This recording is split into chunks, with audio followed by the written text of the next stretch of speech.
Hey there guys, Lightblade here, back with another Minecraft video. Today we are here on Minecraft version 1.12.2 on a super flat world, and we are looking at a mod called Immersive Railroading. Now, because I don't live in America, I'd like to call it Immersive Railways, because it just sounds better to me, okay? So, I'm just planning to call it that throughout this video. So, yeah. Anyway, so, a quick note before we get on to why you clicked on this.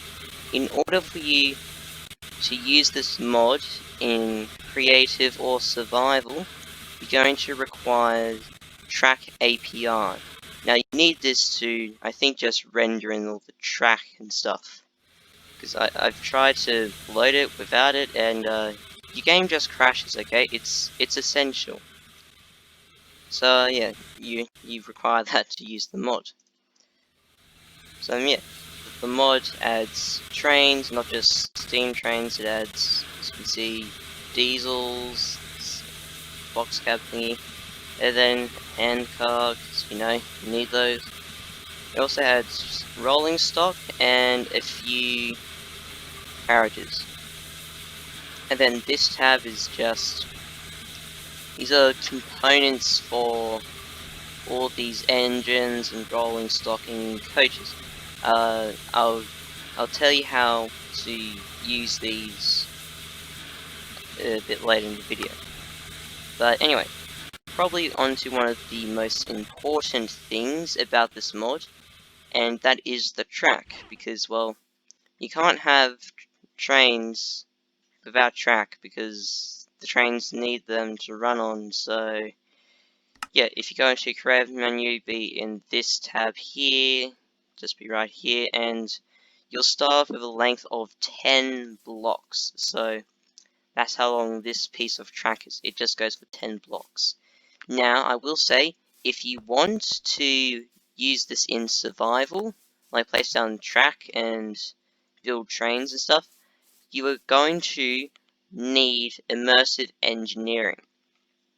You're going to need that because that has all the things that you'll need to create railway sleepers and the track and the engine parts. Like this. Like, you can't just create this just by using immersive railroading and track API. You require immersive engineering, because firstly, the treated wood planks, that's kind of like the color that they have here for the wood, which is why they have just required. So yeah, if you're wanting to do this mod in survival, you're also going to need immersive engineering. So yeah. Now there are actually a few different types of gauges for track. So now if you don't know what a gauge is, it's kind of like the length between each bit of rail. So there's a few. So if you're not looking at a block, like if you don't see this as a faint black outline, if you right click, then you'll have this menu. So you can change the style of the track. So this is the default. Then you have concrete tiles, and then you have rails only. Now I probably made it you'd use the rails only one if it was like, you know, you have track going through like a city or something. That makes sense to me. So just heading back to default, you can, this is what I mean by gauge. At the moment it's on standard, because this is the standard gauge. This is what you will see, this is what most trains run on, like this kind of gauge. However, it is a bit different because it's Minecraft, so it's not exactly the same. Yeah, so if you just click on this, and you can change it to narrow, which is smaller. We've got Minecraft, which is actually the same width as regular minecart track. As you can see, it doesn't like completely line up, but like you can see that it's about the same width. You've also got a model gauge, So it's like a model track. And then the last one is Brunel gauge. Now this is literally a blast from the past. So Brunel gauge was kind of like a thing for the Great Western Railway in Britain. But then you also had standard gauge in Britain. And so even though Brunel gauge was like faster and more efficient, in the long term, this committee that the government set up said that standard gauge was more beneficial in the future. So before the end of the 1800s, Brunel gauge went and is now a thing of the past. So yeah, that's a small history lesson, if you like. And now there's, within this menu that I've showed you before, you can change the type of track it is. So like, if it's going to go like that, or if it's going to curve. So at the most on straight, you have crossing, which I have no idea what you'd use for. You have a slope, which slopes up. I'll tell you how you can get rid of all the floatiness later in this video. Then you've also got a turn, which currently at the moment is at a 90-degree turn.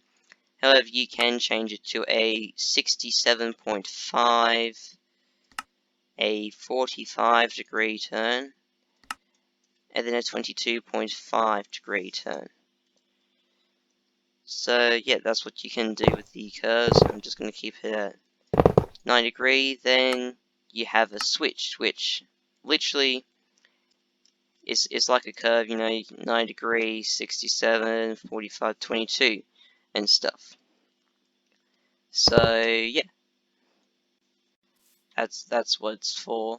But then you have turntable, which, you know, you have, is kind of like what you'd see in like a show like Thomas and Friends at Tidmouth Sheds. So how you turn this, you need a large wrench, and you just right click until, you know, it moves. And you can also shift right click to make it go the other way. It's literally the only way you can move it, by using a large wrench. And then you finally have the custom curve, which kind of just, it's just wavy track. In a sense, it just kind of turns like that. That's what's, yeah. Another thing you can do is this tab here, Railbed. Now it'll bring you up to this menu, and these are all the blocks that you can have to go under the track. So if I say, for example, put it to gravel, and you have a bunch of gravel underneath, which personally I feel like this is the best because gravel looks the most like ballast, so that's why I have it like that. Then I'm not sure what this fill bed is. Oh, that's what it's for. Oh, I'm learning things as I go along with this, so that's actually going to be useful for a small project that I'm working on.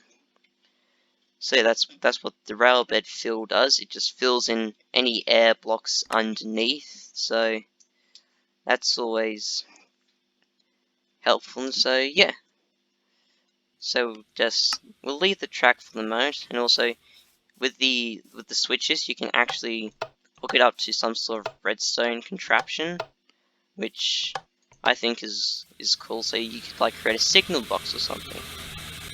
So now I'll actually show you how to use an engine, primarily a steam locomotive. So yeah, so what you do is you right click on it, and then you hop inside the cab of this tended locomotive. So yeah, then you right click on it again, and then you come up with this menu. So this is kind of like, this is like the firebox, so like you put your coal in here, so at the moment I've got coal blocks. And this is where you have your water, because you know, if you don't have that, then it'll just blow up. So, yeah, then you also have Tender, which has its own set of coal and water. So how you get to the thing, you just kind of like move, and then, yeah.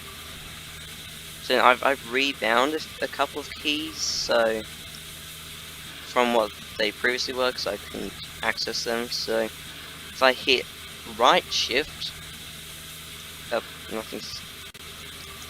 Did they? Oh no. Did they go back again? Up, yep, they went back.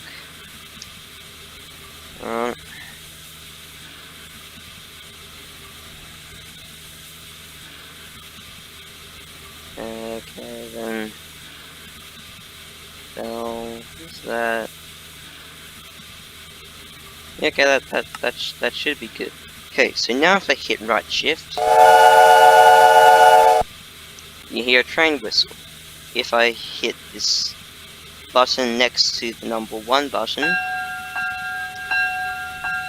you hear a bell, but it doesn't work for this train, so I'm not going to do it. Now, next to your regular set of keys on your keyboard, there should be this kind of section that has 1 through to 9 with an enter and a plus key. Now, if you hit the number 8, you increase the throttle. And then the train actually moves. Hit number 5, it resets it to no throttle, and then 2 makes you go backwards. And then if you hit 7, it puts the brakes on, 4 resets it, and then 1 decreases the brakes.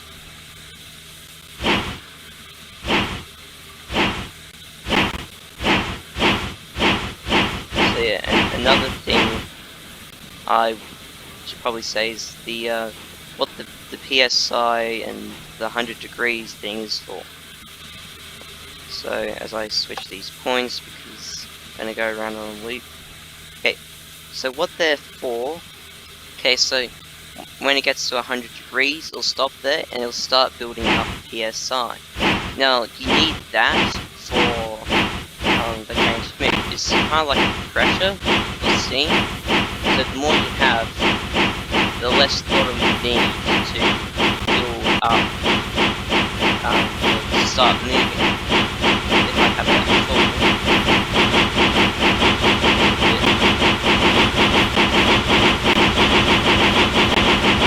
If the train starts to move faster, and then the noise doesn't sound that good, so I usually like to turn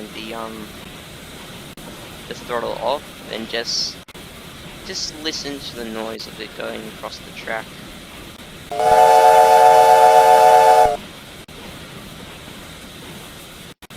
I honestly like that noise. I don't know why. It's kind of soothing for me.